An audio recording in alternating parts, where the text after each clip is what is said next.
Driving life muna sa Epang. Steering wheels muna tayo ngayong araw na to. Salamat sa mga nanood ng aking mga videos. Sa mga stalker dyan na lumalabas, yung para kayong mga buti, kabuti. The words is kabuti. Sulpot. Na sumusulpot, hindi ko alam kung saan kayo galing, paano kayong bansa, but thank you for watching all my videos.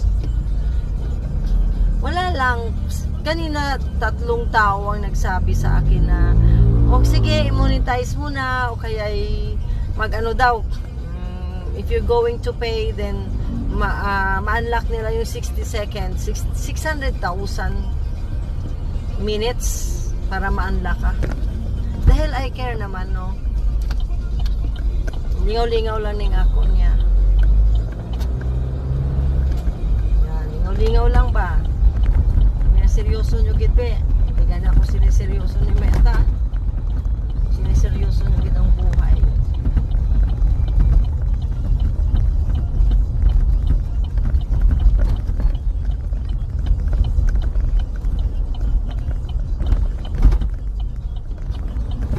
Kasi liliko. Turning. Ako gid ang first again. Tingnan natin kung kaya nang ganon. Tapangan lang talaga to.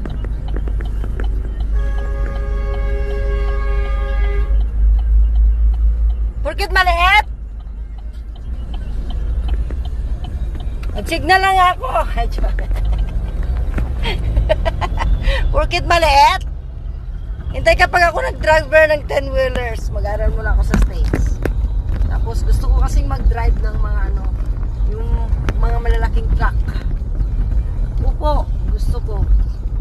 Parang that's my goal, na makapag-drive ako ng mga 16 to 24 wheelers. Diba masaya ang life? Adventurist. Tapos papahinga na ako. Kailangan maranasan ko yun. Kailangan makadrive ako. Eager gid ako. Siguro ang sarap sa pakiramdam mo.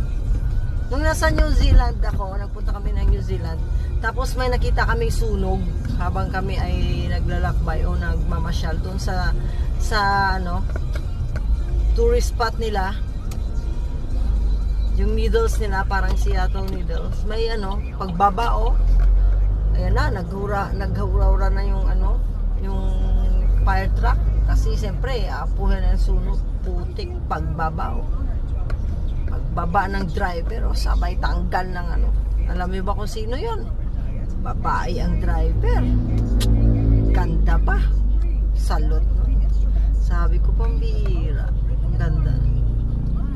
So ang nagagawa ng lalaki, kaya rin naman gawin ng babae.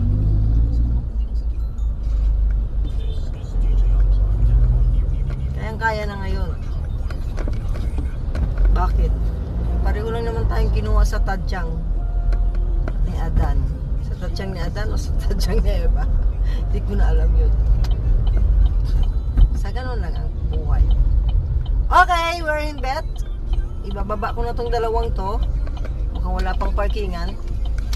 Pero ibababa lang naman eh. Ayan sila. Diyan sila pupunta. Diyan pupunta ang dalawang to. Ayan. Diba man? Dito na tayo man, oh. Lala, dito na. Okay, go down na tayo. Go down. Okay. Say bye-bye. Hello. Man. Sad ka? Daling ko daw sila sa vet. Liliguan, mag-grooming. Kaya bagong ligo sila kanina, pero hindi raw satisfied ang may-ari. Kailangan dalhin daw sa vet. O sige, dalhin. Okay, bye-bye.